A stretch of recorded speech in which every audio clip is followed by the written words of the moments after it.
What's up, guys? I came across this very interesting thought pattern recently, and if you know me, you know I'm like a very open-minded person. So it's not that I'm always seeking to change my mind. It's just that I do come across information that challenges my previous ways of thinking, and I analyze it and I see if it applies to my life, if it makes sense, if it's something that improves my life. I will definitely dive deep into it and try to implement it in my life, obviously, if it makes life better. So, but the problem kind of with being open, like too open, is that sometimes you get distracted or pulled in many directions, and that can be a bad thing. But I like it because I always have to reinforce my beliefs and my values, and that's a good part about being open, is because you're always going to come across information that challenges your beliefs, and the more challenges you have, the more you can refine your ideas. So with that being said, this idea that I came across the other day, it's along the lines of Buddhism. I'm not a Buddhist or religious at all, but I do study different religions for the wisdom and the teachings of those religions, because there's usually a lot of great and valuable information. So I came across, kind of like the basic idea of like the Buddhist teachings and the acknowledgement that life is suffering. And I definitely agree with that, and a lot of people agree with that, obviously. And the reason why it is suffering is because of our attachments. And not to go deep into that, but it makes total sense if you look into that. And the way that the Buddha says to reduce suffering is to reduce or eliminate, obviously, our attachments, so that you can reduce suffering, which makes sense. And part of this idea, I was listening to somebody that is like a religious scholar that went to school and studied Buddhism, and he was debating what is worth pursuing. And most of us, we just want to be happy, right? We always say, one day I'll be happy when I get this certain income or this certain job.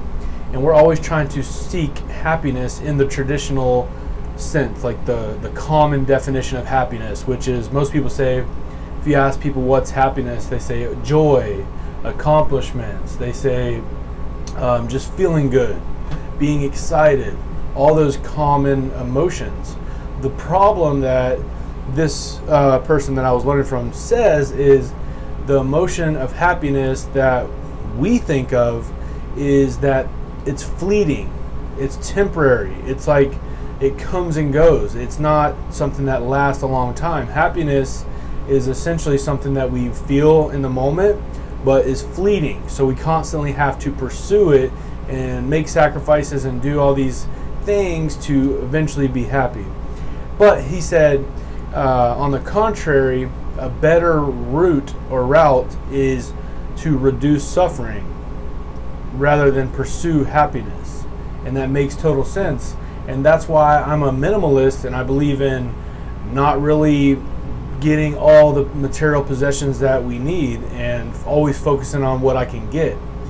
I am starting to believe and be grateful in what I already have, and feeling like I'm already enough, and what I have today is enough to be, happy, right? And that I don't need these accomplishments or these physical items to feel fulfilled or to be the traditional definition of happy. And I don't know, it just kind of blew my mind a little bit about how I've always thought like the pursuit of happiness, obviously, is worthwhile. That's the whole goal of life, is to pursue happiness. But when it comes to what this individual was saying and like the Buddhism way of thinking, it just aligns with me. I'm not a materialistic person, and I've always liked to kind of be alone, go for long walks, enjoy nature, like the simpler things in life. And like minimalism is all about eliminating all these unnecessary stresses and eliminating suffering and reducing it, so that for example, I keep my bills very low, right? So every month I'm not scratching and clawing to just pay my bills and survive. Like I keep my bills very low because I don't need a lot. So that means I don't even have to make a lot of money and put myself under unnecessary stress to pay all these crazy bills. Like I have 2 part-time jobs that are fully flexible. Like I can work anywhere from 20 hours to 80 hours a week. It just depends on how I feel or what I want. So there's sometimes I don't even work a whole week. And there's sometimes that I work 40, 60, 80 hours a week. So, and the only reason I can do that is because of my bills and how I keep them so low. I'm not attached to anything. I do have an apartment, a car, and my cat. Those are the most valuable things.